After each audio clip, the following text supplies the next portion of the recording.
Hi friends, in this class video நம்ம என்ன பார்க்க போறோம்னா Negotiable Instrument Actல next further இருக்கக்கூடிய provision நம்ம பார்க்க போறோம். So இதுல என்னென்ன provision நம்ம டிஸ்கஸ் பண்ண போறோம், negotiation பத்தியும் holder பத்தி நம்ம பார்க்க போறோம். ஓகேங்களா? ஓகே. So first வந்து பாத்தீங்கன்னா capacity to incur liability section 26 ல வந்து கொடுத்திருக்காங்க. So யாருக்கு வந்து பாத்தீங்கன்னா liability வந்து incur ஆகும். So அவரோட capacity என்ன வேணும், ஓகேங்களா? இப்போ ஒரு இன்ஸ்ட்ருமென்ட் நம்ம எழுதி கொடுக்குறோம். சப்போஸ் அவர் அந்த இன்ஸ்ட்ருமென்ட் வந்து பார்த்தீங்கன்னா மைனர் வந்து எழுதி கொடுக்காருன்னா மைனர் வந்து அந்த லயபிலிட்டிக்கு பொறுப்பு கிடையாது. அந்த லெவலுக்கு அவர் வந்து கெப்பாசிட்டி வந்து இருக்காது. ஓகேங்களா? A minor cannot be made liable on negotiable instrument. For example A வந்து பார்த்தீங்கன்னா பிக்கு வந்து இன்ஸ்ட்ருமெண்ட் எழுதி கொடுக்குறாங்க. ஏ வந்து பார்த்தீங்கன்னா 17 years ஓல்டு. ஓகே. ஸோ இவர் வந்து ஒரு மைனர். ஸோ மைனர் வந்து பார்த்தீங்கன்னா நெகோசியபிள் இன்ஸ்ட்ருமெண்ட் வந்து எழுதி கொடுக்குறாங்கன்னா கார்டியன் இல்லாமல் எழுதி கொடுக்க முடியாது. ஓகே. ஸோ இப்போ என்னோட பையன் வந்து பார்த்தீங்கன்னா ஒரு 15 years ஓல்டில் இருக்கிறான். ஓகே. எனக்கு பையன் கிடையாது. பையன் வந்து சப்போஸ் 15 years ஓல்டில் இருக்கிறான் அப்படின்னா அவன் வந்து மைனர். ஓகேங்களா? ஸோ இப்போ அவன் வந்து பிக்கு வந்து ஒரு நெகோசியபிள் இன்ஸ்ட்ருமெண்ட் எழுதி கொடுக்கான்னா ஃபாதர் என்னோட நேம் அதில் இருக்கணும். ஓகே. ஸோ கார்டியனோட சைன் போட்டு தான் இந்த நெகோசியபிள் இன்ஸ்ட்ருமெண்ட்டை பாஸ் பண்ண முடியும். ஸோ இந்த நெகோசியபிள் இன்ஸ்ட்ருமெண்ட் பாஸ் பண்ணதுக்கப்புறம் சப்போஸ் என்னோட பையன் வந்து பார்த்தா இந்த 1 lakh பே பண்ணலான்னு வச்சுக்கோங்க. ஸோ பி வந்து பார்த்தா என்னோட பையன்கிட்ட சியூ பண்ண முடியாது. ஃபாதர் ஏன் மேலே தான் கோர்ட்டில் கேஸ் போட முடியும். ஓகேங்களா? A minor cannot made liable on negotiable instrument. Negotiable இன்ஸ்ட்ருமெண்ட்டுக்கு மைனர் வந்து லயபிளாக மாற மாட்டார். But a minor can draw endorse or deliver a negotiable instrument to bind others. இன்னொருத்தரோட நேமில் வந்து பண்ணலாம். ஓகே. ஸோ அவரோட ஃபாதர் நேமில் இல்லை ஒரு கார்டியன் நேமில் வந்து பார்த்தீங்கன்னா மைனர் வந்து என்ன பண்ணலாம், நெகோசியபிள் இன்ஸ்ட்ருமெண்ட்டை ட்ரா பண்ணி என்டோர்ஸ் பண்ண முடியும். ஓகே. ஸோ எக்ஸாம்பிள் வந்து பார்த்தீங்கன்னா a minor signs a promissory note with his father. அவரோட ஃபாதரோட கார்டியன் சைன் போட்டு மைனர் வந்து என்ன பண்ணிட்டாரு, ப்ராமிசரி நோட்டை பாஸ் பண்ணிட்டாரு. ஸோ இந்த ப்ராமிசரி நோட்டில் இருக்கக்கூடிய லயபிலிட்டிக்கு இப்போ யார் பொறுப்புன்னு பார்த்தா மைனர் கிடையாது, அவரோட ஃபாதர். ஓகேங்களா? இப்போ என்னோட பையன் வந்து பார்த்தா 1 லட்ச ரூபா நெகோசியபிள் இன்ஸ்ட்ருமெண்ட் வந்து எழுதி நானும் சைன் போட்டேன். ஸோ அவரும் சைன் போட்டு பாஸ் பண்ணியாச்சு. ஓகேங்களா? ஸோ இப்போ இந்த 1 lakh என்னோட பையன் வந்து பே பண்ணலான்னு வச்சுக்கோங்க. என்ன கோர்ட்டில் கேஸ் போட்டு என்ன என் மேலே கேஸ் போட முடியும், என்னோட பையன் மேலே கேஸ் போட முடியாது. Because he is a minor. Okay. Okay. So next வந்து பார்த்தீங்கன்னா நெகோசியேஷன் செக்ஷன் 14ல் நெகோசியேஷன்னா என்னது, நெகோசியேஷனை பொறுத்த வரைக்கும் ஒரு இன்ஸ்ட்ருமெண்ட்டை நம்ம ட்ரான்ஸ்ஃபர் பண்ணுறது தான் நெகோசியேஷன். ஓகேங்களா? Transfer of a negotiable instrument in such a manner the transferee becomes a holder. யாருக்கு நம்ம ட்ரான்ஸ்ஃபர் பண்ணுறோமோ, ஓகே. ஸோ இப்போ நான் ட்ரான்ஸ்ஃபர் பண்ணுறேன், நான் ட்ரான்ஸ்ஃபர் ரார். யாருக்கு ட்ரான்ஸ்ஃபர் பண்ணுறோமோ அந்த அதர் பர்சன் வந்து ட்ரான்ஸ்ஃபர் ரீ. ஓகேங்களா? ஸோ யாருக்கு நான் ட்ரான்ஸ்ஃபர் பண்ணுறோமோ அந்த ட்ரான்ஸ்ஃபர் ரீ வந்து ஹோல்டராக மாறிடுவாங்க. ஓகே. ஸோ அந்த இன்ஸ்ட்ருமெண்ட்டோட ஹோல்டராக மாறிடுவாங்க. ஸோ அந்த இன்ஸ்ட்ருமெண்ட்டோட ஓனர்ஷிப் வந்து இப்போ ட்ரான்ஸ்ஃபர் ரீக்கு வந்து பாஸ் ஆயிரும். ஸோ அந்த ட்ரான்ஸ்ஃபர் ரீ வந்து பார்த்திங்க அப்படின்னா அந்த இன்ஸ்ட்ருமெண்ட்டை யூஸ் பண்ணி அமௌண்ட்டை ரிசீவ் பண்ணிக்கலாம். ஓகே. ஸோ நெகோசியேஷனோட டைப் வந்து பார்த்தீங்கன்னா first delivery. Okay. So by delivery மூலமாக நெகோசியேஷன் பண்ணுவாங்க. செக்ஷன் 47ல் இதை பற்றி கொடுத்துருக்காங்க. ஸோ செக்ஷன் 47ல் டெலிவரி பற்றி கொடுத்துருக்காங்க. டெலிவரினா ஒரு பியரர் செக் மாதிரி. ஓகேங்களா? ஸோ இப்போ நான் வந்து என் கையில் ஒரு நெகோசியபிள் இன்ஸ்ட்ருமெண்ட் இருக்குது, அதை நான் ஈஸியாக ட்ரான்ஸ்ஃபர் பண்ண முடியும். ஓகேங்களா? அதில் இன்னும் இருக்குதுன்னு சொல்லிட்டு பேர் எழுத வேண்டாம், என்டோர்ஸ் பண்ண வேண்டாம். டக்குன்னு இதை வந்து இன்னொருத்தர் கையில் கொடுத்துட்டோன்னா ஈஸிலி ட்ரான்ஸ்ஃபரபிள், ஃப்ரீலி ட்ரான்ஸ்ஃபரபிள். ஓகேங்களா? இதில் சேஃப்டி வந்து கிடையாது. சப்போஸ் ஒரு பியரர் செக் இருக்குது, நான் பர்ஸில் வச்சுருக்கிறேன், நான் வந்து பார்த்திங்கன்னா பர்ஸில் வச்சுருக்கிறேன். ஸோ ஒரு கோயிலுக்கு நான் போகிறேன். ஓகே. ஸோ கோயிலில் பயங்கரமாக கூட்டம் இருக்குது, என்னோடய பர்ஸை ஒருத்தர் தூக்கிட்டு போயிட்டார், அதில் செக் இருக்குது அப்படின்னா அந்த பெர்சனை அந்த ஸ்டீல் பண்ணிட்டு போயிட்டார்ல, ஸோ களவாண்டு போயிட்டார். ஸோ அந்த பெர்சன் ஈஸியாக பேங்க்கில் போய் என்ன பண்ண முடியும், என்கேஷ் பண்ண முடியும். ஸோ அதான் பை டெலிவரி. ஓகேங்களா? ஸோ அந்த இன்ஸ்ட்ருமெண்ட் யார் கையில் இருக்குதோ அவர் அதை எடுத்துகிட்டு போய் என்கேஷ் பண்ணிக்க முடியும். ஓகே. ஸோ இது வந்து first by delivery. Okay. So negotiation by delivery applicable to bearer instrument simply giving delivering the instrument transfer ownership no signature needed. So இன்னாருக்கு நான் ட்ரான்ஸ்ஃபர் பண்ணிட்டேன்னு சொல்லி நான் சைன் போடணுங்கிற அவசியம் இல்லை. டக்குன்னு அந்த இன்ஸ்ட்ருமெண்ட்டை இன்னொருத்தர் கையில் கொடுத்தாலே போதும், அந்த இன்ஸ்ட்ருமெண்ட்டோட ஹோல்டர் வந்து அவராக மாறிடுவார். Okay. Okay. Example a bearer cheque payable to bearer if mister A gives it to mister B. Okay. A வந்து பார்த்தீங்கன்னா ஏ கையில் வந்து பார்த்தீங்கன்னா ஒரு பியரர் செக் இருக்குது. ஓகே. ஸோ பியரர் செக் இருக்குது, அதை பிக்கு நம்ம கை மாற்றி விட்டாலே போதும், ஹோல்டர் வந்து இப்போ பியாக மாறிடுவார். Okay. So holder of the cheque இப்போ யார், பி கையில் இருக்குது. ஸோ பி தான் ஹோல்டர். இப்போ பி கையிலேருந்து சிக்கு முடிஞ்சா சி வந்து ஹோல்டர், சி கையிலேருந்து டிக்கு முடிஞ்சா டி வந்து ஹோல்டர். ஓகேங்களா? ஸோ யார் கையில் இருக்குதோ அவர் ஹோல்டராக மாறிடுவார். இந்த இடத்துல இவருக்கு நான் எழுதி கொடுக்குறேன் அப்படின்னு சொல்லிட்டு நான் சைன் போட்டு கொடுக்கணுங்கிற நீடு வந்து கிடையாது. ஓகே. ஸோ இதான் நெகோசியேஷன் பை டெலிவரி. நம்ம டெலிவர் பண்ணாலே கையில் டெலிவர் பண்ணாலே போதும், ஹோல்டர் வந்து ட்ரான்ஸ்ஃபர் பண்ணிடலாம். ஓகே. ஸோ நெகோசியேட் பண்ணிடலாம். நெக்ஸ்ட்டு நெகோசியேஷன் வந்து பை என்டோர்ஸ்மெண்ட் ப்ளஸ் டெலிவரி. என்டோர்ஸ்மெண்ட்னா அந்த செக்குக்கு பின்னாடி நான் வந்து இவருக்கு என்டோர்ஸ் பண்ணுறேன், என்டோர்ஸ் டு பி அப்படின்னு சொல்லி போட்டு நான் வந்து சைன் போட்டு கொடுத்தா தான் பிக்கு வந்து அது என்டோர்ஸ்மெண்ட் ஆகும். ஓகே, ஸோ இது செக்ஷன் 48 வந்து கொடுத்துருக்காங்க. So applicable to order instrument. Order இன்ஸ்ட்ருமெண்ட்னா என்னது? ஸோ இவருக்கு நான் என்டோர்ஸ் பண்ணுறேன் அப்படின்னு சொல்லிட்டு நான் ஆர்டர் போட்டு கொடுப்பேன். ஓகேங்களா? ஸோ பின்னாடி பேக் பேஜில், ஓகே, ஸோ பேக் பேஜில் இங்கே வந்து endorse to B. Okay, so பிக்கு நான் என்டோர்ஸ் பண்ணுறேன்னு சொல்லிட்டு நான் வந்து சைன் போட்டிருக்கணும். சைன் போட்டு நான் கொடுக்குறேன், பேக் பேஜில் சைன் போட்டு கொடுக்குறேன்னா அவர் வந்து பார்த்தீங்கன்னா என்கேஷ் பண்ணிக்கலாம். இந்த transfer holder must sign endorse on the back of the instrument and deliver it. Okay, so அந்த செக்குக்கு பின்னாடி இல்லை இன்ஸ்ட்ருமெண்ட்டுக்கு பின்னாடி அவர் வந்து என்ன பண்ணணும், பேக்கில் என்டோர்ஸ்மெண்ட் பண்ணி சைன் போட்டு தான் டெலிவர் பண்ண முடியும். அதுக்கப்புறம் தான் அந்த இதை நம்ம நெகோசியேஷன் பண்ண முடியும். ஓகே ஓகே எக்ஸாம்பிள் பாருங்கள். a check payable to Mr. X or order for Mr. Y to receive it, X must sign on the back and hand it over to Y. Okay, இப்போ ஏ வந்து பார்த்தீங்கன்னா எக்ஸுக்கு வந்து check எழுதி கொடுத்துருக்காரு. Okay, so இது வந்து ஆக்சுவலாக என்னென்னா ஆர்டர் செக். ஓகே, ஸோ இது வந்து அக்கௌண்ட்ஸ் பே செக் இல்லை ஆர்டர் செக். ஓகேங்களா? ஸோ இப்போ எக்ஸ் வந்து என்ன பண்ணணும்னா, இப்போ ஏ வந்து எக்ஸுக்கு வந்து கொடுக்காரு, எக்ஸு வந்து சப்போஸ் ஒய்க்கு கொடுக்கணும் அப்படின்னா அந்த செக்கோட பேக் பேஜில் என்டோர்ஸ்டு டு ஒய்ன்னு சொல்லி எழுதி அதில் எக்ஸோட சைன் போட்டு கொடுக்கணும். ஓகேவா? அப்படி கொடுத்தா தான் ஒய் வந்து ஹோல்டராக மாற முடியும். கிளியரா? ஸோ இது negotiation by endorsement or delivery. இது செக்ஷன் 48 கிளியராக கொடுத்துருக்காங்க. Okay,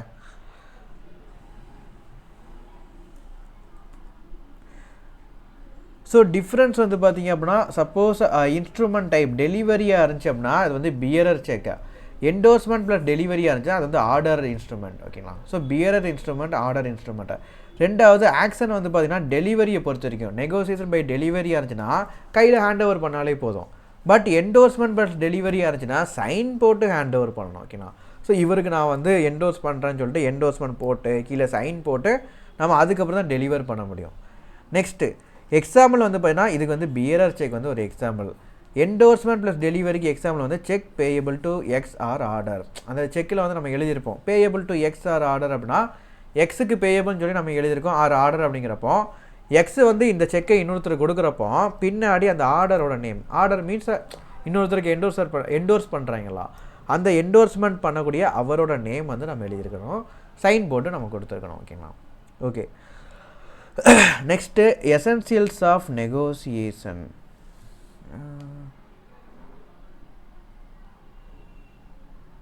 okay, so essentials of negotiation வந்து பார்த்தீங்கன்னா transfer must be voluntary. Negotiation பண்ணுறதுக்கு என்னென்ன ஃபியூச்சர்ஸ் வந்து பார்த்தீங்கன்னா ட்ரான்ஸ்ஃபர் வந்து வாலண்டரி ட்ரான்ஸ்ஃபராக இருக்கணும். ஓகேங்களா? நானாக ட்ரான்ஸ்ஃபர் பண்ணணும், என்கிட்ட அடிச்சு போடுங்கிற மாதிரி இருக்கக்கூடாது. ஸோ ஒரு செக்கை நீ எழுதித்தான்னு சொல்லிட்டு எங்கள் தலையில் துப்பாக்கியை வச்சு அவங்க மிரட்டி வாங்கக்கூடாது. வாலண்டியர்லி நான் வந்து செக் எழுதி கொடுக்கணும். ஓகே, அதுக்கப்புறம் instrument must B delivered physically. So physically deliver பண்ணணும். ஓகேங்களா? ஸோ எலக்ட்ரானிக் வேஸில் கிடையாது, பிசிக்கலாக நான் வந்து எழுதி கொடுக்கணும். May occur before or after maturity. மெச்சூரிட்டிக்கு அப்புறம் நம்ம செக்கு கொடுத்து வேஸ்ட்டுங்க. ஓகே, ஸோ ஒரு 1 April 2025 அந்த செக்கை நம்ம எழுதியிருக்கிறோம் டேட்டு போட்டு. ஸோ 3 month தான் வேலிட்டி. அப்போது 4/5/6 அப்போது 30th June 2025 வரைக்கும் தான் அந்த செக்கோட வேலிடிட்டி. ஸோ இதுக்குள்ளே நம்ம வந்து என்ன பண்ணிக்கலாம், என்டோர்ஸ் பண்ணிக்கலாம். ஓகேங்களா? ஸோ அதுக்குள்ளே நம்ம வந்து என்டோர்ஸ் பண்ணிக்கலாம். பட் 36/2025 அதுக்கப்புறம் வந்து பார்த்தீங்கன்னா நம்ம வந்து என்ன பண்ண முடியாது, நெகோசியேட் பண்ண முடியாது. ஓகேங்களா? ஸோ 3 month தான் வேலிட்டிங்கிறப்போ 1/4/2025 டேட்டு போட்ட செக்கை நம்ம இன்னொருத்தருக்கு நம்ம நெகோசியேஷன் பண்ணுறோம், இன்னொருத்தருக்கு நம்ம ட்ரான்ஸ்ஃபர் பண்ணுறோம் அப்படின்னா 30/6/2025 பிஃபோர் மெச்சூரிட்டியில் நம்ம ட்ரான்ஸ்ஃபர் பண்ணணும். Okay, before or after maturity. After maturity நம்ம ட்ரான்ஸ்ஃபர் பண்ணி அது வந்து வேஸ்ட்டு. ஆஃப்டர் மெச்சூரிட்டி நம்ம ட்ரான்ஸ்ஃபர் பண்ணுறோம் அப்படின்னா புதுசாக டேட்டு போட்டு நம்ம ட்ரான்ஸ்ஃபர் பண்ணணும். கிளியரா? ஆஃப்டர் மெச்சூரிட்டிலையும் பண்ணலான்னு போட்டுருங்க. ஆஃப்டர் மெச்சூரிட்டியில் பண்ணி நமக்கு என்ன யூஸ் இருக்குது? ஆஃப்டர் மெச்சூரிட்டியில் நம்ம பண்ணுறோம், இப்போ ஆஃப்டர் மெச்சூரிட்டியில் நம்ம பண்ணுறோம் அப்படின்னா புது டேட்டு போட்டு நம்ம கொடுக்கணும். ஓகே, ஸோ வேறு ஒரு செக்கை நம்ம வந்து எழுதி கொடுக்கணும். இப்போ இந்த செக்கை நம்ம வந்து ஆஃப்டர் மெச்சூரிட்டி நம்ம பண்ணுறோம் அப்படின்னா நம்ம என்ன பண்ணலாம், புதுசாக ஒரு செக்கை போட்டு புது டேட்டு போட்டு தான் நம்ம ட்ரான்ஸ்ஃபர் பண்ண முடியும். Negotiation is irreversible once complete. இந்த இர்ரிவர்சிபிள் பற்றி நம்ம வந்து பார்க்கலாம். ஸோ ஃபர்தராக நம்ம பார்க்கலாம். இர்ரிவர்சிபிள் அப்படின்னா ஒன்ஸ் கம்ப்ளீட்டாக அதாவது இப்போ ஏ வந்து பார்த்தீங்கன்னா ஏ வந்து பிக்கு செக் எழுதி கொடுக்காரு. ஓகே. ஸோ பி வந்து இந்த செக்கை பேங்க்கில் கொடுத்து என்கேஷ் பண்ணியாச்சு. இப்போ இந்த செக்கை மறுபடியும் ஏக்கு கொடுக்க முடியுமா? கொடுக்க முடியாது. செக்கு ஆல்ரெடி அது வந்து என்ன ஆகிடுச்சு, கம்ப்ளீட் ஆகிடுச்சு. ஓகே. ஸோ நான் செக் எழுதி கொடுத்துருக்கேன். அந்த செக்கை வந்து எனக்கு ரிட்டர்ன் கொடுக்கறதுக்கு வாய்ப்பு இருக்குது. நான் 10,000 செக் கொடுக்குறேன்னா அந்த செக்கை எனக்கு ரிட்டர்ன் கொடுப்பாங்க, ரிவர்ஸ் பண்ணி கொடுத்துருவாங்க. ஓகேவா? எனக்கு இந்த செக் வேண்டாம் ப்ரோன்னு சொல்லி செக்கை திரும்ப கொடுத்துட்டேன், கூட்ஸை வாங்குறதுக்கு வாய்ப்பு இருக்குது. ஓகேவா? ஓகே. சப்போஸ் இந்த செக்கை அவர் பேங்க்கில் கொடுத்து என்கேஷ் பண்ணிட்டாருன்னா இந்த செக்கை மறுபடியும் எனக்கு ரிவர்ஸ் பண்ண முடியுமா?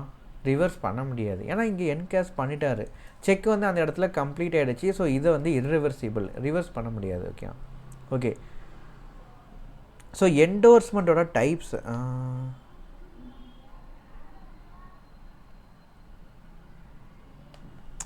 இப்படி கிடக்குதோ, சரி. ஓகே.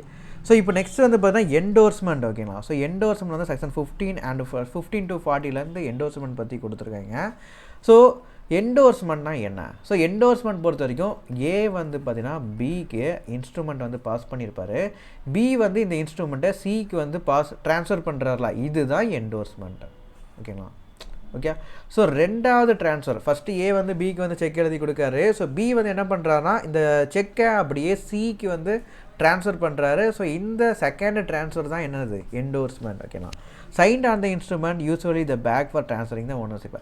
ஸோ இப்படி நம்ம என்டோர்ஸ் பண்ணுறப்போ பி வந்து சிக்கு ட்ரான்ஸ்ஃபர் பண்ணுறப்போ அந்த இன்ஸ்ட்ருமெண்ட் பேக் சைடில் பி வந்து சைன் போட்டிருப்பார், இந்த மாதிரி நான் சிக்கு என்டோர்ஸ் பண்ணுறேன் அப்படின்னு சொல்லி எழுதி பி வந்து சைன் போட்டு இதை என்டோர்ஸ்மெண்ட் வந்து பண்ணுவாங்க. ஓகே.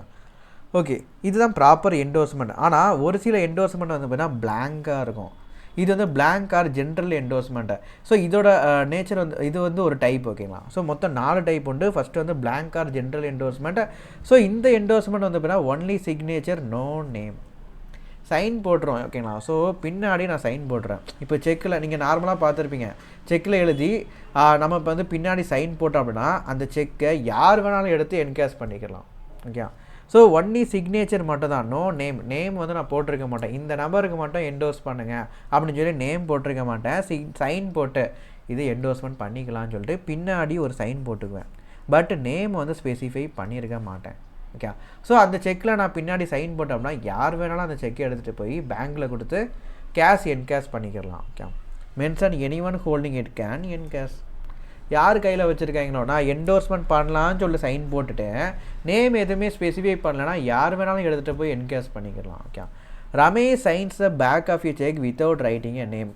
ஸோ செக்குக்கு பின்னாடி அவர் சைன் போட்டார், ரமேஷ்னு சொல்லி சைன் போட்டார். பட் யாருக்கு என்டோர்ஸ் பண்ணணுங்கிற நேம் வந்து ஸ்பெசிஃபை பண்ணலன்னா அது blank, general cheque. Okay. General endorsement. ஓகேண்ணா. Now whoever hold the cheque can encash it. யார் கையில் அந்த செக் இருக்குதோ யார் வேணாலும் என்கேஷ் பண்ணலாம். Like a pass the cheque game. Example signed Ramesh. Sign வந்து ரமேஷோட சைன் வந்து போட்டிருக்கீங்க, பட் மேலே வந்து பார்த்தீங்கன்னா நேம் யாருக்கு என்டோர்ஸ்மெண்ட் பண்ணணுங்கிற நேமை ஸ்பெசிஃபை பண்ணலன்னா யார் வேணாலும் அந்த செக் எடுத்துகிட்டு போய் என்கேஷ் பண்ணிக்கலாம். ஓகே. அதுக்கப்புறம் ஃபுல் ஆர் ஸ்பெஷல் என்டோர்ஸ்மெண்ட் அப்படின்னா specify the person to whom it's payable. Okay. So அந்த இன்ஸ்ட்ருமெண்ட்டுக்கு பின்னாடி நம்ம சைன் போட்டு அந்த யாருக்கு என்டோர்ஸ்மெண்ட் பண்ணுறோமோ அவரோட நேமுமே நம்ம ஸ்பெசிஃபை பண்ணியிருப்போம். ஓகே. ஸோ இதுதான் special endorsement or full endorsement. Ramesh writes on the cheque. Okay. So cheque பின்னாடி வந்துன்னா pay to Suresh or order.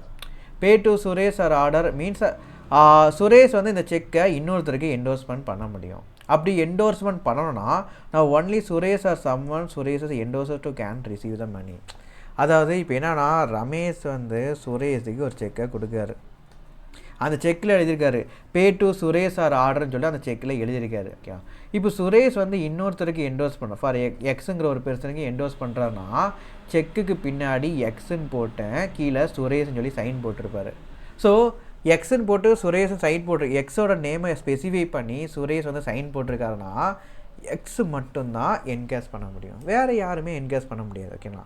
So இதுதான் special endorsement or full endorsement. So special or full என்டோர்ஸ்மெண்ட்டை பொறுத்த வரைக்கும் பின்னாடி என்ன பண்ணியிருப்பாங்க, அந்த யாருக்கு என்டோர்ஸ்மெண்ட் பண்ணுறோமோ அவரை நேம் எழுதி நம்ம சைன் போட்டிருப்பாங்க. ஸோ அந்த ஸ்பெசிஃபைடு பெர்சன் மட்டும் தான் செக் எடுத்துகிட்டு போய் என்கேஷ் பண்ண முடியும், வேறு யாரும் என்கேஷ் பண்ண முடியாது. ஓகேங்களா? சப்போஸ் இந்த செக்கை வந்து என்ன பண்ணிட்டேன், நான் வந்து பாக்கெட் வந்து நைஸாக எடுத்து என்னோடய பாக்கெட்டில் வச்சுட்டேன், நைஸாக பேங்க்கில் போய் என்ன பண்ணுறேன், என்கேஷ் பண்ணுறதுக்கு போய் நிற்கிறேன்.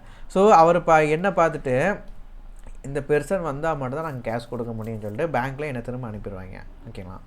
ஓகே, நெக்ஸ்ட்டு ரெஸ்ட்ரிக்டிவ் என்டோர்ஸ்மெண்ட் அப்படின்னா limit further transfer, the receiver cannot endorse it again. Okay, நம்ம ஒருத்தருக்கு என்டோர்ஸ்மெண்ட் பண்ணுறோம், அவர் இன்னொருத்தருக்கு என்டோர்ஸ் பண்ண முடியாது. இதுதான் ரெஸ்ட்ரிக்டிவ் என்டோர்ஸ்மெண்ட்டு.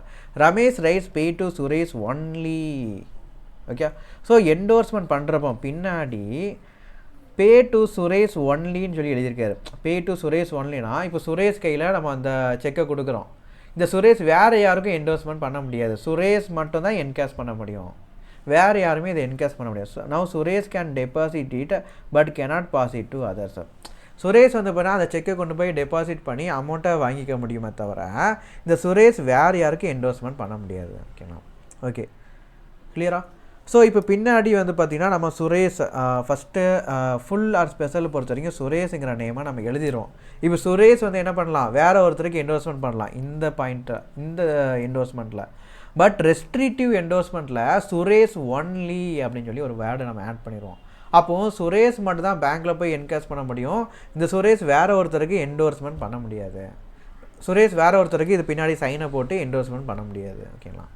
ஓகே, பட் பிளாங்க் என்டோர்ஸ்மெண்ட்டில் யார் வேணாலும் போய் என்டோர்ஸ் பண்ணிக்கலாம், என்கேஷ் பண்ணிக்கலாம். ஃபுல் ஆர் ஸ்பெஷல் என்டோர்ஸ்மெண்ட்டில் நம்ம பின்னாடி நேம் எழுதி சைன் போட்டிருப்போம். ஸோ அவர் மட்டும் தான் என்ன பண்ண முடியும், என்கேஷ் பண்ண முடியும். ஓகேங்களா? அவர் இன்னொருத்தருக்கு ட்ரான்ஸ்ஃபரும் பண்ண முடியும், இன்னொருத்தருக்கு என்டோர்ஸ்மெண்ட் பின்னாடி சைன் போட்டு என்டோர்ஸ்மெண்ட்டும் பண்ண முடியும். பட் ரெஸ்ட்ரிக்டிவ் என்டோர்ஸ்மெண்ட்டில் பேயபிள் டு சுரேஷ் ஒன்லி அப்படின்னு சொல்லி எழுதியிருப்பாங்க. ஸோ சுரேஷ் மட்டும் தான் என்கேஷ் பண்ண முடியும், சுரேஷ் வேறு ஒருத்தருக்கு இந்த இன்ஸ்ட்ருமெண்ட்டை ட்ரான்ஸ்ஃபர் பண்ண முடியாது. ஓகே, கிளியரா? ஸோ இதான் ஃபுல்லுக்கும் ரெஸ்ட்ரிக்டிவும் உள்ள டிஃப்ரென்ஸ். இதான் ஃபுல்லை பொறுத்த வரைக்கும், ஃபுல் ஆர் ஸ்பெஷலை பொறுத்த வரைக்கும் நம்ம ஒருத்தர் நேமை மென்ஷன் பண்ணி சைன் போட்டிருப்போம். அந்த பெர்சன் அந்த சுரேஷோட நேமை மென்ஷன் பண்ணி சைன் போட்டிருப்போம். ஓகேவா?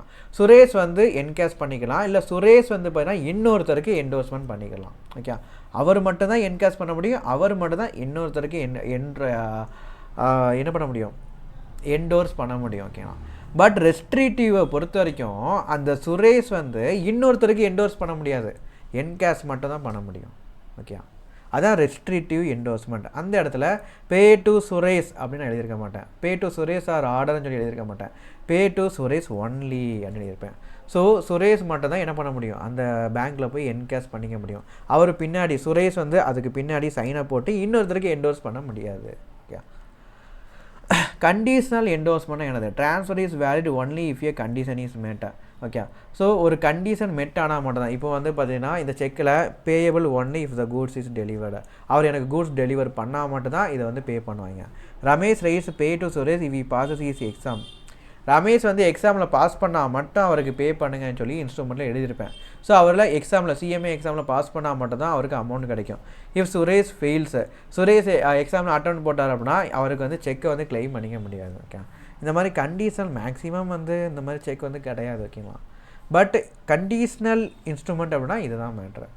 கண்டிஷன்லாம் ஒரு கண்டிஷன் வந்து ஸ்பெசிஃபை பண்ணியிருப்பாங்க, இந்த கண்டிஷன் சாட்டிஸ்ஃபைட் ஆனால் மட்டும் இவருக்கு செக்கை கொடுங்க அப்படின்னு சொல்லி கண்டிஷனல் இன்ஸ்ட்ருமெண்ட்டும் உண்டு. ஓகேங்களா? மேக்ஸிமம் செக்கில் இந்த மாதிரி கண்டிஷனல் செக்கை வந்து நான் இது வரைக்கும் பார்த்ததில்ல, கண்டிஷனல் செக் இது வரைக்கும் கிடையாது. ஓகே, பட் வேறு ஏதாச்சும் ஒரு நெகோசியபிள் இன்ஸ்ட்ருமெண்ட்டில் கண்டிஷனல் இன்ஸ்ட்ருமெண்ட் உண்டு, payable if this condition is satisfied. ஓகேவா? ஸோ அந்த மாதிரி கொடுத்துருப்பாங்க. கிளியரா? ஓகே, ஸோ தான் பிளாங்கை பொறுத்த வரைக்கும் யார் வேணாலும் போய் என்கேஷ் பண்ணிக்கலாம், யாருக்கு வேணாலும் நம்ம என்டோர்ஸ் பண்ணிக்கலாம், யார் கையில் அந்த செக் இருக்குதோ அவர் தான் அதோட ஓனர். ஃபுல் ஆர் ஸ்பெஷலை பொறுத்த வரைக்கும் நம்ம வந்து நேம் பின்னாடி செக்குக்கு பின்னாடி இந்த பெர்சனுக்கு என்டோர்ஸ் பண்ணுங்கள் அப்படின்னு சொல்லி சைன் போட்டு கொடுத்துருப்போம். ஸோ அந்த பெர்சனை payable to Suresh or order, அப்போ சுரேஷ் வந்து என்கேஷ் பண்ணிக்கலாம், இல்லை சுரேஷ் ஒருத்தரை என்டோர்ஸ் பண்ணுறாருலா, சுரேஷ் இன்னொருத்தருக்கு என்டோர்ஸ் பண்ணி ட்ரான்ஸ்ஃபர் பண்ணுறாருலா, அவர் வந்து என்கேஷ் பண்ணிக்கலாம். பட் ரெஸ்ட்ரிக்டிவ் என்டோர்ஸ்மெண்ட்டில் இந்த சுரேஷ் பேயபிள் டு சுரேஷ் ஒன்லின்னு சொல்லி எழுதியிருப்பாங்க. ஸோ சுரேஷ் வந்து இன்னொருத்தருக்கு ட்ரான்ஸ்ஃபர் பண்ண முடியாது, சுரேஷ் மட்டும் தான் என்கேஷ் பண்ண முடியும். கண்டிஷனல் என்டோர்ஸ்மெண்ட்டில் இஃப் கண்டிஷன் சாட்டிஸ்ஃபைடு அமௌண்ட்டை கொடுங்க. ஓகே, அதாவது என்னன்னா இப்போ வந்து நான் எக்ஸாமில் பாஸ் பண்ணிட்டேன் அப்படின்னா, இல்லை கூட்ஸை டெலிவர் பண்ணால் மட்டும் இவருக்கு அமௌண்ட் கொடுங்கன்னு சொல்லி கண்டிஷன் ஸ்பெசிஃபை பண்ணியிருப்பாங்க. ஸோ அந்த ஆள் கூட்ஸை டெலிவர் பண்ண அதுக்கப்புறம் தான் அவருக்கு அமௌண்ட் வந்து கிளைம் பண்ணிக்க முடியும். Okay, okay. ஸோ நெக்ஸ்ட் வந்து நெகோசியேஷன் பேக். இது ஒரு இன்ட்ரெஸ்டிங்கான கான்செப்ட். ஓகேங்களா. ஸோ நெகோசியேஷன் பேக் அப்படின்னா if a person reacquires the instrument after transferring. இப்போ ஃபார் எக்ஸாம்பிள் ஏ வந்து பார்த்தீங்கன்னா பிக்கு வந்து இன்ஸ்ட்ருமெண்ட் அனுப்பியிருக்காங்க, பி வந்து சிக்கு என்டோஸ் பண்ணியிருக்காரு. இப்போ சி வந்து மறுபடியும் ஏக்கே என்டோஸ் பண்ணிட்டாரு. ஸோ செக் வந்து பாஸ் ஆகி கடைசி அவருக்கே திரும்ப செக் வந்திருக்கு. இப்போது ஏ வந்து பார்த்தீங்கன்னா cannot transfer again to D. இப்போது for example A B C D.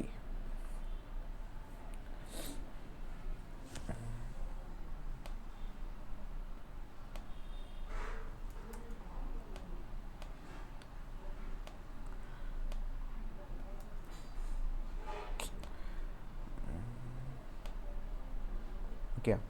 So இப்போ செக் வந்து பார்த்தீங்கன்னா ஏக்கு போயிருக்குது, ஏ டு பிக்கு போயிருக்குது, பி டு சிக்கு போயிருக்குது, சி வந்து மறுபடியும் ஏகே கொடுத்துட்டாங்க.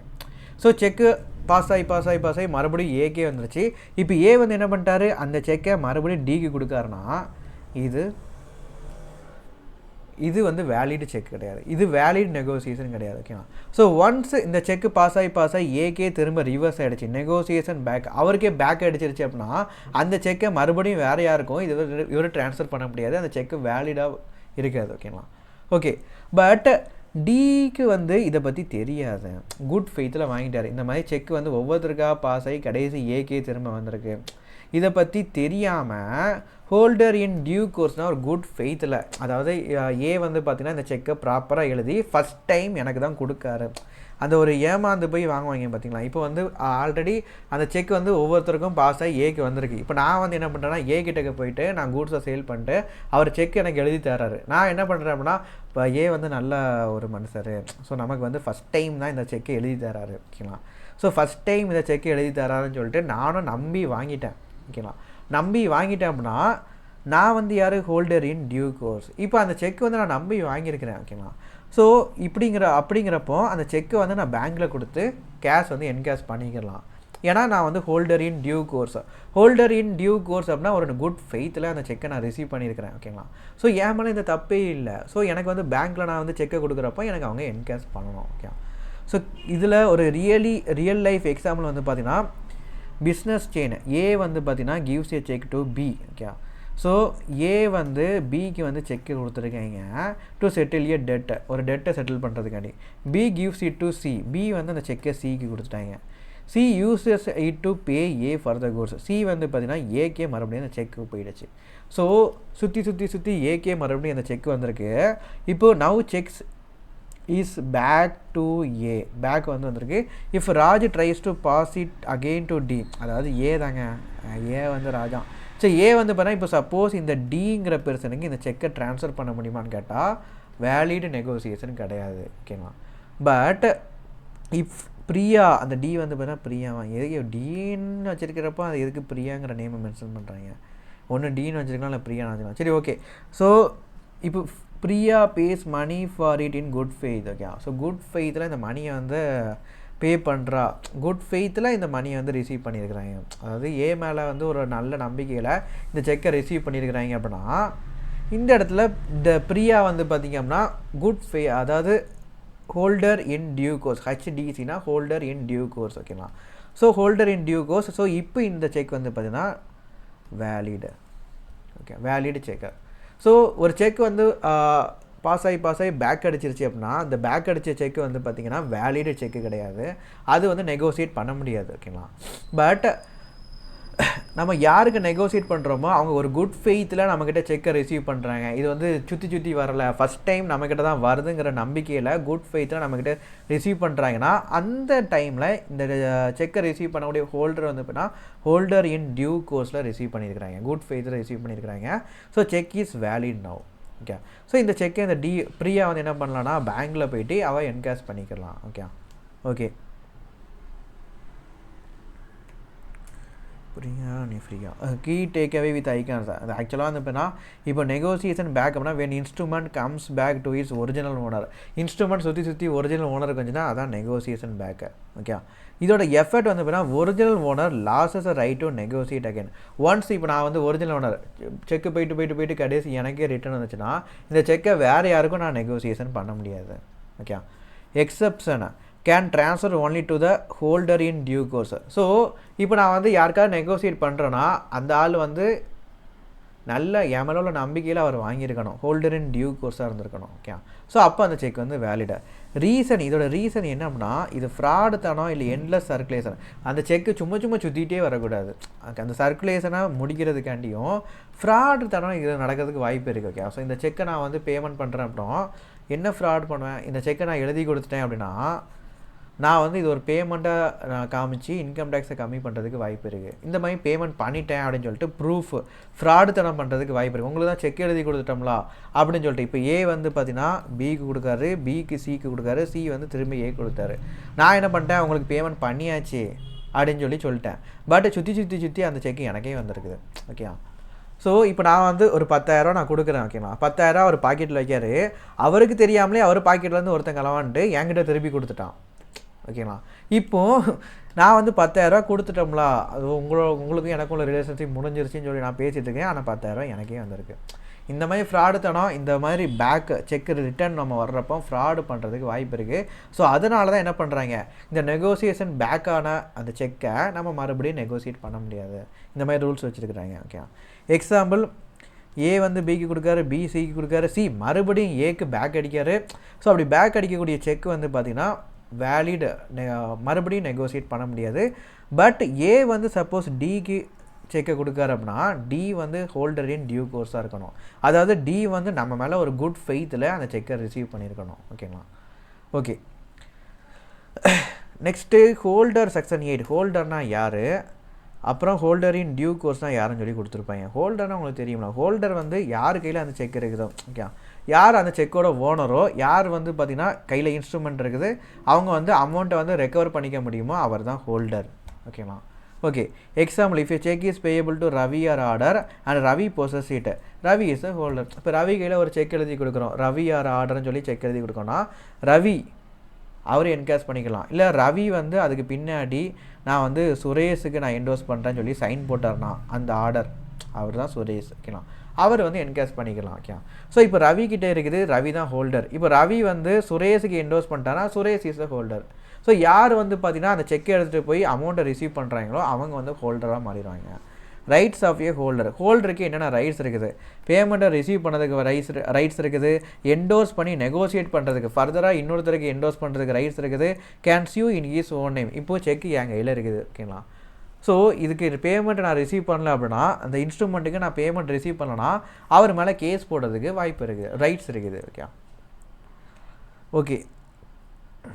அப்புறம் நெகோசியபிள் இன்ஸ்ட்ருமெண்ட் வித்தவுட் கன்சிடரேஷன், முக்கியமான கான்செப்ட். ஓகே, செக்ஷன் 43 இதை பற்றி கொடுத்துருக்கீங்க. ஒரு நெகோசியபிள் இன்ஸ்ட்ருமெண்ட் கன்சிடரேஷன் இல்லாமல் ரிசீவ் பண்ணனா நான் கோர்ட்டில் போய் கேஸ் போட முடியாது. ஃபார் எக்ஸாம்பிள் வந்து பார்த்தீங்கன்னா, if given without consideration it creates no obligation between parties.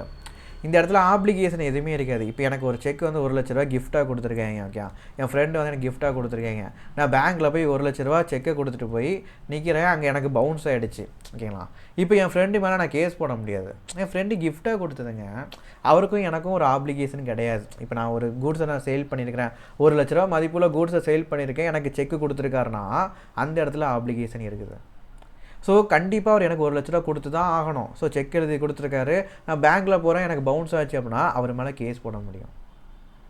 But அவர் சும்மா ஒரு கிஃப்ட்டுக்காண்டி கொடுத்துருக்காரு 1,00,000 செக்கு, நான் பேங்க்கில் போய் நான் வந்து என்கேஷ் பண்ணுறதுக்கு நிற்கிறேன், 1,00,000 அக்கௌண்ட்டில் இல்லை, பவுன்ஸ் ஆகிடுச்சு. இப்போ நான் என் ஃப்ரெண்டு மேலே கேஸ் பண்ண முடியுமா? ஒரு கிஃப்ட்டாக கொடுத்த ஒரு விஷயம் சரியில்லைங்கிறப்ப அவர் மேலே கேஸ் பண்ண முடியுமா? முடியாது. ஓகே, ஸோ கன்சிடரேஷன் இல்லாமல் ஒரு நெகோசியபிள் இன்ஸ்ட்ருமெண்ட் வந்துச்சுன்னா அது என்ஃபோர்ஸபிள் கிடையாது. ஓகே, ஸோ என்ஃபோர்ஸ் பண்ண முடியாது. However holder in due course can still recover. Holder in due course வந்து ஸ்டில் ரெக்கவர் மீன்ஸ், இப்போது ஏ வந்து பார்த்தீங்கன்னா பிக்கு செக் எழுதி கொடுத்துருக்காரு, கிஃப்டாக ஒரு செக்கு ஒரு 10,00,000 செக் எழுதி கொடுத்துருக்காரு. ஓகே, கிஃப்ட்டு 10,00,000, சரி ஓகே, அது பெரிய ஆளாக இருப்பீங்க. ஸோ பி வந்து பார்த்தீங்கன்னா இப்போ சிக்கு வந்து பி வந்து சிக்கிட்டேருந்து ஒரு 10,00,000 கூட்ஸ் வாங்கியிருக்காரு. ஓகே, கூட்ஸ் வந்து ஒரு 10,00,000 பர்ச்சேஸ் பண்ணியிருக்காரு. யார்? சி வந்து செல்லர், பி வந்து இப்போ பையர். ஓகே, ஸோ சி கிட்டே வந்து 10,00,000 கூட்ஸ் வந்து பர்ச்சேஸ் பண்ணியிருக்காரு. ஸோ இந்த 10,00,000 பேமெண்ட்டை இந்த செக்கை அப்படியே அவருக்கு ட்ரான்ஸ்ஃபர் பண்ணிட்டாரு, என்டோர்ஸ் பண்ணி விட்டார். ஓகேங்களா, ஸோ ஏ வந்து பார்த்தீங்கன்னா கிஃப்டாக வாங்கியிருக்காரு. இப்போ இந்த 10 லட்ச ரூபா செக்கை இவர் பேங்க்கில் எடுத்துகிட்டு போய் கொடுத்து என்கேஷ் ஆகலை, பவுன்ஸ் ஆகிடுச்சு அப்படின்னா பி வந்து ஏ மேலே கேஸ் போட முடியாது. பிகாஸ் இது வித்தவுட் கன்சிடரேஷன்லாம் வந்து செக்கு. ஓகே. பட் இப்போ ரெண்டாவது கேஸுக்கு வாங்க, ரெண்டாவது சைடுக்கு வாங்க. இப்போ பி வந்து என்ன பண்ணிட்டாருன்னா இந்த செக்கை சிக்கு என்டோஸ் பண்ணிட்டாரு. ஓகே. இப்போ பிக்கும் சிக்கும் நடுவில் கன்சிடரேஷன் இருக்குதா? கன்சிடரேஷன் இருக்குது. ஏன்னா கூட்ஸ் 10 லட்ச ரூபாய்க்கு இவருக்கு சேல் பண்ணியிருக்காரு, அதுக்கு தான் இந்த செக்கு 10 லட்ச ரூபா அவருக்கு என்டோஸ் பண்ணியிருக்காரு. ஸோ சிவுக்கும் பிக்கும் இப்போ கன்சிடரேஷன் இருக்குது. சி குட் ஃபெய்த்தில் இந்த செக்கை வாங்கியிருக்காரு. அப்படிங்கிறப்போ சி வந்து யார்? Holder in due course. ஓகேங்களா? ஸோ சி வந்து பார்த்திங்க அப்படின்னா கன்சிடரேஷனில் செக்கை வந்து ரிசீவ் பண்ணியிருக்காரு, குட் ஃபெய்த்தில் செக்கை ரிசீவ் பண்ணியிருக்காரு. ஸோ சி வந்து ஹோல்டர் இன் டியூ கோர்ஸ். இப்போ சி வந்து பார்த்திங்கன்னா சி இந்த 10 லட்ச ரூபா செக்கு யாரோட செக்கு? ஏவோட செக்கு. ஸோ ஏ அக்கௌண்ட்லேருந்து அமௌண்ட் இப்போ 10 லட்ச ரூபா சிக்கு கிடைக்கலன்னா C can sue A. C வந்து ஏ மேலே கேஸ் போடுறதுக்கு உரிமை இருக்குது. ஓகே, கிளியரா? C can claim from A. Okay, holder in due கோர்ஸாக இருக்கார் அப்படின்னா C can claim from A. So இந்த எக்ஸாம்பிளோட ஃப்ளோ வந்து பார்த்திங்க அப்படின்னா ஃபஸ்ட்டு ஏ வந்து பிக்கு செக் எழுதி கொடுத்துருக்காரு. இது வந்து பார்த்திங்கன்னா கிஃப்ட்டு. ஓகேங்களா? ஸோ நோ கன்சிடரேஷன்லாம் கிஃப்ட்டு. ஸோ பி வந்து பார்த்திங்கன்னா ஏ கிட்டக்க கிளைம் பண்ண முடியாது, பிகாஸ் வித்தவுட் கன்சிடரேஷனில் வந்த இன்ஸ்ட்ருமெண்ட். ஓகேங்களா? ஓகே, இப்போ பி வந்து பார்த்திங்கன்னா சிக்கு இந்த செக்கை என்டோர்ஸ் பண்ணியிருக்காரு. B transfer C for value. Value means இந்த இடத்துல கன்சிடரேஷன் இருக்குது. பிக்கும் சிக்கும் நோட்டில் ஒரு கன்சிடரேஷன் இருக்குது. அதாவது சி கிட்டேருந்து ஒரு கூட்ஸை பர்ச்சேஸ் பண்ணிக்கலாம், இல்லை சி வந்து ஒரு சர்வீஸ் வந்து பண்ணியிருக்கலாம். அதுக்கு இந்த செக்கை கிஃப்டாக வந்த செக்கை சிக்கு அனுப்பியிருக்காரு. ஓகேங்களா? என்டோர்ஸ் பண்ணியிருக்காரு. Okay, C becomes holder in due course. C வந்து பார்த்திங்கன்னா கன்சிடரேஷன் இருக்குது. சிக்கும் பிக்கும் நோட்டில் கன்சிடரேஷன் இருக்குது. அதுக்கப்புறம் சி வந்து பார்த்திங்கன்னா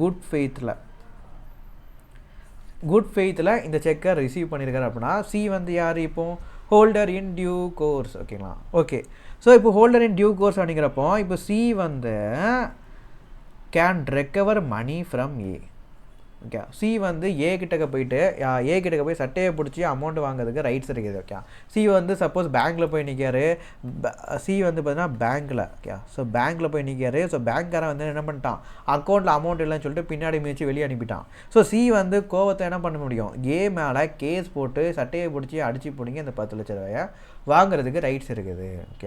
ஓகே, ஏன்னா சி வந்து யார்? இப்போ holder in due course. Good ஃபெய்த்தில் அந்த செக்கை ரிசீவ் பண்ணியிருக்காரு. சிக்கும் பிக்கும் நடுவில் கன்சிடரேஷன் இருக்குது. ஓகேங்களா? So it's a valid cheque. So இப்போ சி வந்து பார்த்திங்க அப்படின்னா ஏ கிட்டக்க போயிட்டு சியூ பண்ணுறதுக்கு வாய்ப்பு இருக்குது.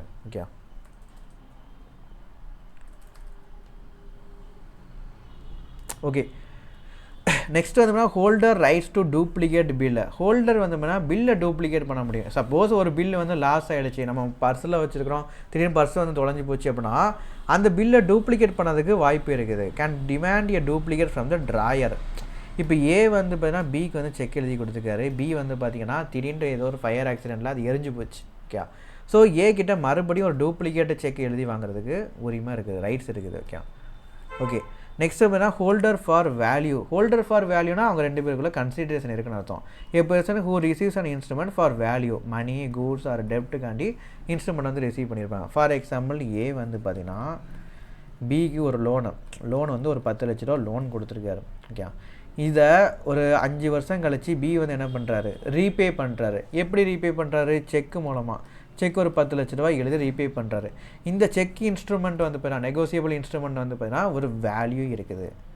இதுதான் holder for value. Okay, so இவர் வந்து இப்போ அந்த செக்கை ஹோல்டு பண்ணி வச்சுருக்காரு. ஏ வந்து holder for value. Okay, so ஒரு வேல்யூ, ஒரு கன்சிடரேஷன், இவங்க ரெண்டு பேருக்குள்ளே ஒரு கன்சிடரேஷன் இருந்துச்சுன்னா அந்த ஹோல்டர் வந்து holder for value.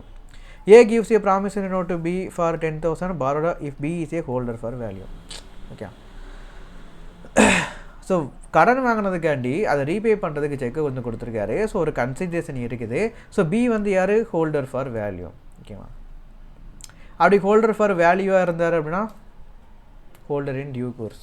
Okay, so அந்த பெர்சனுக்கு மட்டும் என்ன பண்ணிக்க முடியும்? அதாவது ப்ரீவியஸ் பார்ட்டி வந்து என்ன டிஃபால்ட் பண்ணியிருந்தாலும் இந்த சி வந்து பார்த்திங்க அப்படின்னா சியூ பண்ணிக்க உரிமை இருக்குது. Okay, next holder in due கோர்ஸ்னால் என்ன, செக்ஷன் 9ல் அதை பற்றி கொடுத்துருக்காங்க. Person who receive the instrument for consideration, மெயினான விஷயம் கன்சிடரேஷனில் ரிசீவ் பண்ணியிருக்கணும். ஓகே, அதுக்கப்புறம் in good faith and before maturity becomes a holder in due course. 2 விஷயம் உண்டு. Okay, holder in due course அப்படின்னா ஃபஸ்ட்டு இவங்க 2 பேருக்கு நடுவில் கன்சிடரேஷன் இருக்கணும். ரெண்டாவது வந்து பார்த்தீங்கன்னா குட் ஃபெய்த்தில் அந்த செக்கை ரிசீவ் பண்ணியிருக்கணும். ஓகே, ஸோ இந்த டூ கண்டிஷன் சாட்டிஸ்ஃபை ஆனிச்சு அப்படின்னா அவர் holder in due course. Okay, இப்போது நான் வந்து ஒரு செக்கை ரிசீவ் பண்ணியிருக்கேன். ஓகேங்களா, ஸோ ஒருத்தர் மேலே உள்ள நம்பிக்கையில் நான் ரிசீவ் பண்ணியிருக்கிறேன். அதுக்கப்புறம் நான் ஆல்ரெடி அவருக்கு ஒரு கிளாஸ் நான் ப்ரொவைட் பண்ணதுனால அவர் எனக்கு செக் வந்து கொடுத்துருக்காரு. ஓகேங்களா, ஸோ கிளாஸ் நான் வந்து ப்ரொவைட் பண்ணியிருக்கேன், கன்சிடரேஷன் இருக்குது, குட் ஃபெய்த்தில் நான் ரிசீவ் பண்ணியிருக்கிறேன். ஸோ நான் வந்து யார், holder in due course. Suppose அவர் அந்த செக்கை தப்பான முறையில் ரிசீவ் பண்ணியிருந்தாலும், இன்னொருத்தர்கிட்ட தப்பான முறையில் ரிசீவ் பண்ணியிருந்தாலும் இந்த செக்கை நான் வந்து ஹோல்டர் இன் டியூ கோர்ஸாக இருக்கிறேன். ஸோ இந்த செக்கை வச்சுட்டு நான் வந்து சியூ பண்ணுறதுக்கு எனக்கு உரிமை இருக்குது. நான் வச்சுருக்கிறேன் அப்படின்னா இது வந்து வேலிட் நெகோசியேஷன். ஸோ இந்த செக்கு ஹோல்டர் இன் டியூ கோர்ஸ் என் கையில் இருக்குது அப்படிங்கிறப்போ நான் வந்து இதுக்காண்டி சியூ பண்ணுறதுக்கு வாய்ப்பு இருக்குது, என்ஃபோர்ஸ் பண்ண முடியும் என்னால்.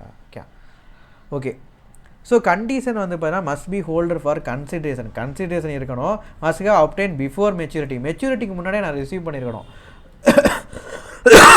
செக்கு எழுதி 3 மாதம் கழித்து நான் ரிசீவ் பண்ணியிருக்கேன்னா அந்த செக்கை எடுத்து நான் பேங்க்கில் கொடுக்குறப்போ அவன் பேங்க்கு என்கேஷ் பண்ணுவானா, என்கேஷ் பண்ண மாட்டான், அது எக்ஸ்பைரியான cheque. Okay, must have acted in good ஃபெய்த்தில் வந்து ஆட் பண்ணியிருக்கணும்.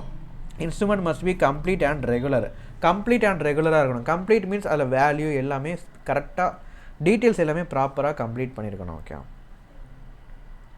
ஓகே, நெக்ஸ்ட் வந்து privileges of holder in due course can claim without even if prior properties title was defective. இதுக்கு முன்னாடி அந்த செக்கை எந்த முறையில் அவர் ரிசீவ் பண்ணாலும் பிரச்சனை. இப்போ ஏ வந்து பார்த்தீங்கன்னா பி தூங்கிட்டு இருக்கிறப்ப அவர் செக்கை தூக்கிட்டு வந்துட்டார். இப்போ பி வந்து என்ன பண்ணிட்டாரு, சி கிட்டக்க அந்த செக்கை கொடுத்து கூட்ஸை பர்ச்சேஸ் பண்ணியிருக்காரு. சி வந்து பார்த்தீங்கன்னா சி வந்து ஒரு கன்சிடரேஷனில் அந்த செக்கை ரிசீவ் பண்ணியிருக்காரு. And at the same time B மேலே உள்ள நல்ல குட் ஃபெய்த்தில் அந்த செக்கை ரிசீவ் பண்ணியிருக்காரு. ஸோ சி வந்து யார், holder in due course. So C வந்து பார்த்தீங்க அப்படின்னா ஏ மேலே சியூ பண்ணுறதுக்கு உரிமை இருக்குது, ஏ கிட்ட கிளைம் பண்ணுறதுக்கு, அமௌண்ட் கிளைம் பண்ணுறதுக்கு ரைட்ஸ் இருக்குது. Okay, all prior parties can liable to him. இதுக்கு முன்னாடி இருக்கக்கூடிய எல்லா பார்ட்டிஸுமே, ப்ரையர் பார்ட்டிஸ்னால் இந்த ஏ, இவர் liable to him. Okay, so A வந்து தூங்கிட்டு இருக்காரு, அவரோட கிஃப்ட் செக்கை அவருக்கு தெரியாமல் தான் எடுத்துகிட்டு போயிருக்கிறாங்க.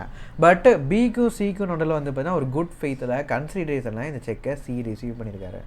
ஸோ சி வந்து என்ன பண்ணலாம், ஏ கிட்டக்க போய் ப்ரையர் பார்ட்டி கிட்டக்க போய் அமௌண்ட்டை கிளைம் பண்ணுறதுக்கு ரைட்ஸ் இருக்குது. Okay, even if instrument obtain by ஃப்ராடுத்தனமாக பி வந்து அப்டைன் பண்ணியிருந்தாலும் holder in due course rights remain valid. Holder in due course, இப்போ பி வந்து ஃப்ராடுத்தனமாக இந்த செக்கை ரிசீவ் பண்ணியிருந்தாலும் சி வந்து யார், குட் ஃபெய்த்தில் கன்சிடரேஷனில் ஹோல்டர் இன் டியூ கோர்ஸாக இருக்கார். Okay, so holder in due கோர்ஸாக இருக்காருன்னா அவர்கிட்ட இருக்கக்கூடிய அந்த செக் வந்து வேலிடு செக்.